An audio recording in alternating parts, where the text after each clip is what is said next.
Hello, I'm Daniela. If you're like me and you enjoy gel printing, or you just appreciate beautiful paper, you're always looking for what to do with it, all the different projects you can come up with. I love to make little projects with them, little simple ones that can be done in a few minutes, maybe 20 minutes time, and this is a perfect one for that. I'll use my gel prints, previously printed papers, but you can use any type of paper that you like, pattern paper, wrapping paper, handmade paper, and I have a cute little booklet. I'll use some twine or some hemp to bind it together and then just make a couple of knots to hold it in place. It's a simple booklet, but it's really fun to keep in your purse or to just jot notes down by your seat. So let's get started. I have so many gel prints and I love making them, but I also like to use them in my artwork. Here's one way you can use them. This is a gel print I made and I printed it onto heavier weight paper. It's not quite cardstock, it's just a little heavier than standard copy paper. I have a bunch of pages here from a sketchbook that I just tore out, and this is going to be the pages to my book. What I like to do is start by cutting down my gel print so that I know what size cover, because this is going to be the cover and the back. It's a very simple little design, but it's very fun to do, especially if you have a lot of paper you like. And if you don't have gel prints, you can use any type of patterned paper or any type of plain paper really, but this is a beautiful use of the gel prints. So I'm just going to take this down and I'm going to cut it up to make the cover. And whatever size cover I have for this little book, I'm going to double it because I'm going to fold this page to make the cover, the front and the back. So I'll just trim this down, deciding what size I want. So I'll trim the edges.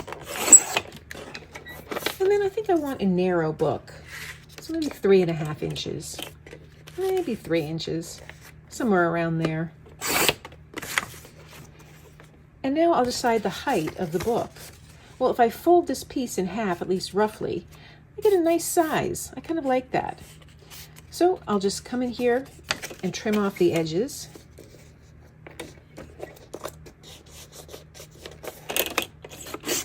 Trim off the first edge. And just make sure it's over here, folding it in half neatly and just matching that edge up.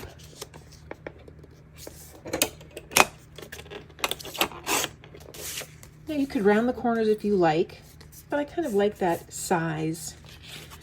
I will wait on the rounding the corners. And now I need to put paper inside of my little cover.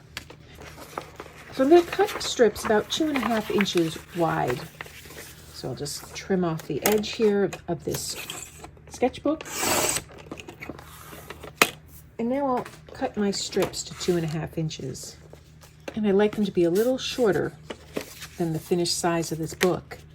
This book happens to be 4.5 inches, so these will be 8 inches or below. And now I'll take all the sheets and fold them in half. Make a nice crease here. And I could line them up and trim them down further. To get rid of this, I take a self-healing mat, make sure my pages are all in order, take a metal ruler and line it up to the actual size that I want. And then I like to take this little blade here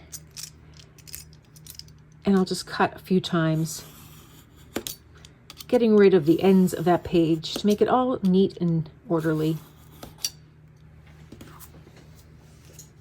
So then I can take my pages and set it inside here. And I like that. It's a nice fit. This goes over quite nicely. So I'm going to hold this in place. I can get a little clip if I wanted to hold it in place. But I'm just going to mark where I want my holes. And I'm going to choose 2 holes to thread through this little pamphlet here. So I'm just going to put one here and one here. That looks pretty good to me. I'll take my awl and gently work it through. I don't expect to get through right away. And it goes right through that fold of the cover. Still holding on to all the pages. And I'll do the same thing on this side. So now I'm going to take my thread here. This is just hemp cord. And I'm going to feed it into those holes. If the holes aren't big enough, I can use a needle, or I can just poke those holes again. And I'll feed one through here and one through on this side.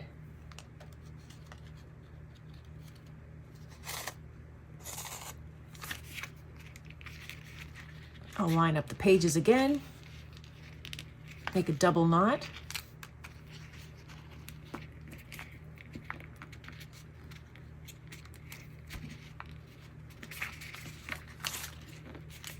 And then I like to take those ends and just snip them.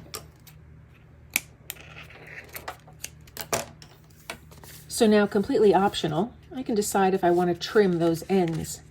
I can keep my book flat just like that with the little sharp corners, but I'm going to take this corner punch here. Just go to each of the corners. I could do this on the pages as well, but I'm just going to trim those edges. I just happen to like how that looks. I'll do the same thing on this side.